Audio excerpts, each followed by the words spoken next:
What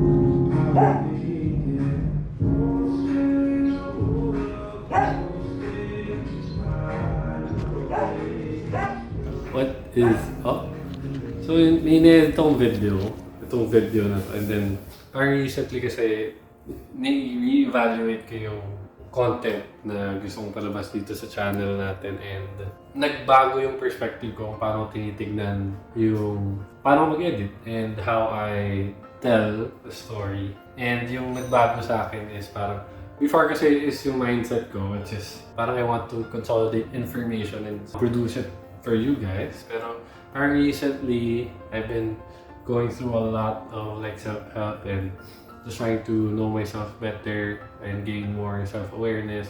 Parang the more I feel confident of being the person talking. So parang I decided just to share my experiences. So I feel in that way, I accomplished what I truly intended. Na parang I'm not here just to create content or just to vlog.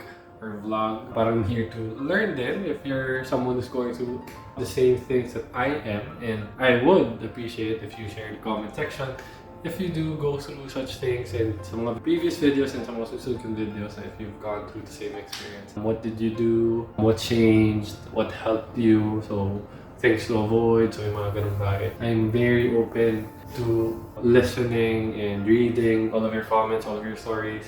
And I'm excited to learn from them.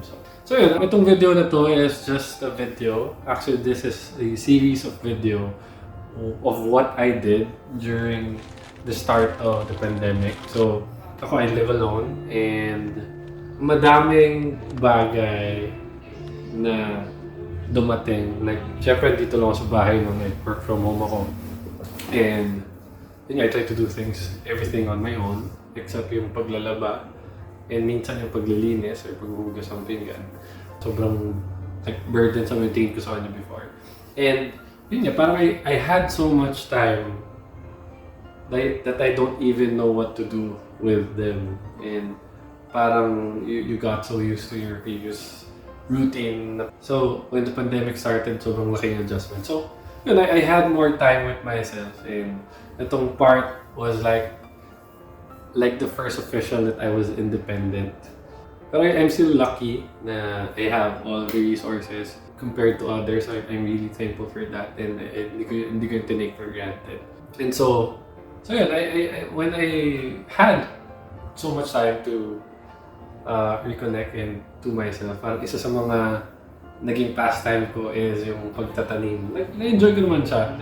Pero there's just this like flow of like you get lost in the moment, and parang that's what I want to talk about today. Parang I'm not as self-aware as I was before, and I couldn't easily find the words and articulate what I feel, my thoughts, my ideas, my emotions. And I think a lot of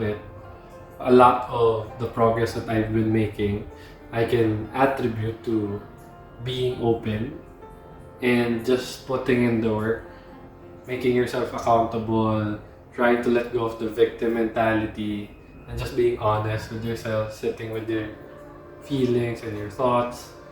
And pero the main trigger for me was yung mga painful experiences natin in the past, which is I'm also grateful for. Na parang somehow I couldn't see myself like committing really to like improving myself, and you know, being more self-aware, being more emphatic, and just being a good person in general. So during nung pandemic, itong pagtatanim was really like, it was a safe place for me to like do something with my hands and create life dun sa mga plants na tinatanim ko. And mostly yung mga selection ko was mga fruit-bearing plants or mga plants na maganda, like yung yucca, and yung mga nag-purify ng air based on the internet. So yung mga kinuha ko, yung mga tinanim ko, ay ginugol ko lang, winikihaw ko lang, o parang paano mag-alaga ng aloe vera, paano mag-repot ng aloe vera, and paano gumawa ng compost, and how do you make a system based on what I do, like yung mga scraps, yung mga pinagtalupan ng mga fruits and vegetables na kinakain ko, which is before hindi sobrang dalas. And I think this was also the time na parang I decided to try going plant-based, and so yun, sobrang daming adjustment, and I think hindi din ako super ready sa iba, pero I've discovered just recently, and I was just able to synthesize everything about it. Parang you have these things in your life that you're already doing, pero you're just not aware, or you haven't been able to identify with it. So, isa dun sa mga bagay na yun was my recognition na parang there would be times that you won't be ready, and the best thing that you could do is actually starting. So, meron nung quote na nabasa sa isang book that I read. It was from President Roosevelt ng United States of America. Ang sabi niya dun sa quote na yun, parang in moments of decision, the best thing you could do, trying and failing. Hanapin ko siya. So, I had to Google it kasi ayokong i-miss ko. Pero President Theodore Roosevelt, ang sabi niya, in moments of decision, the best thing you could do is the right thing. The next best thing you could do is the wrong thing. And the worst thing you could do is do nothing. So grabe, it just struck me nung time na when I read it. Parang nga, no? And I had this conversation with some of my friends, parang, you need to make decision for yourself. And wala naman talaga nakakaalam nung sagot and what will happen. Like everyone's not sure. I mean, there's a level of like confidence based on past experiences of being able to predict what will happen. But in general, like no one's like 100% sure in everything. So in moments like where you need to make a decision and trying to live your life, parang you just do, you just live, you just decide. And regardless if you're ready or not, parang sometimes you just do it and just follow through and learn along the way. And yun yung talagang grabe. I was able to gain power with my life and my thoughts. Parang, no? I could decide for myself. Parang I have the power to, change the outcome. So very empowering yung experiences natin lately. And before it led to yung mga moments na yun, ito yung mga pinagawa natin. Nagtatanim tayo. So yun, just bits and pieces of like what has been happening what happened during the pandemic. So I tried to make sense dun sa ibang mga videos pa natin. Pero ang hirap niya, like I'm trying to edit. I think what I did wrong dito sa mga videos na i-shoot ko. So parang I'm trying to fill it in with like narratives of like what I thought, yung mga moments na yun, and what I want you guys to feel, and some maliliit na updates of where we are now. And yun nga, hirap niya edit kasi hindi ako nagsa-shot list. Na parang I just shoot this and then parang bahala na how I will like put it all together. And yun nga, it was a learning experience then for me na parang some people do get away with no shot list and then just like on the fly think of like creative ideas. And there are people who are creative and very creative and not so creative, and there are just people who are very proactive and just planning and establishing and developing a system that works best for them, puts them into position to produce the content that you guys deserve. So I'll promise put more in effort, and hopefully I could get away with being more authentic and sharing with you and being honest. And so just to sum things up, parang I was in a very flowy moment in my life. Parang itong pandemic kasi was like I wasn't able to date, I wasn't able to go out, and alam niyo parang lumabas as often as I wanted. So hindi and yung isang bagay doon, hindi din ako pag-basketball because of COVID before and because of the injury ko. So ang dami. So it was very flowy. I was able to describe it in one word.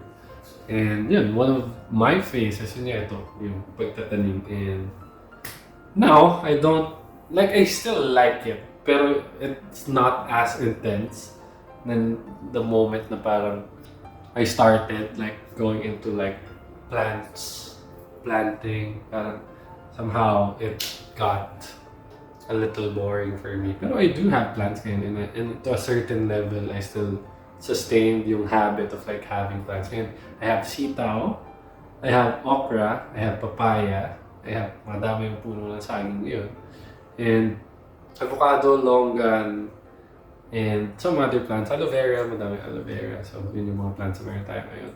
And like, I water it like 3 times a week lang. And or pag nakikita kong dry, and then I try to test it. So yun, I'm excited to get this video done. And it's not perfect, but I just want to keep going and just keep editing. So if you reach this part of the video, thank you for watching. And if you have any suggestions on what video or what content and you guys would like to see from me, I'd like to know it in the comment section. And also, I've been trying to start on TikTok. Hindi ko alam, pero I understand na YouTube is like more of a long format of like producing content, and parang TikTok is like more of like this curated, consolidated, quick 15-60 seconds video. So parang it's a new ball game for me, and I'm seeing it as a challenge. So parang how do I go about this? And yun nga, talaga sobrang minsan lang parang hindi ka creative, parang, pero yeah, I'm trying to develop resiliency and trying to like dedicate a certain time in a day to like practice and master all of these things, and just try to be creative. So TikTok is one, Instagram, self-portraits. I'll try self-portraits. Yeah, tatry natin. So TikTok, Johrel Maximiano, Instagram, Johrel Maximiano din. So I'll put that in the description. And so yun. If you're not a subscriber yet, hit the subscribe button. Click the bell button so you get notified once I upload new videos dito sa channel natin. And again, thanks for watching and see you in the next video. Peace.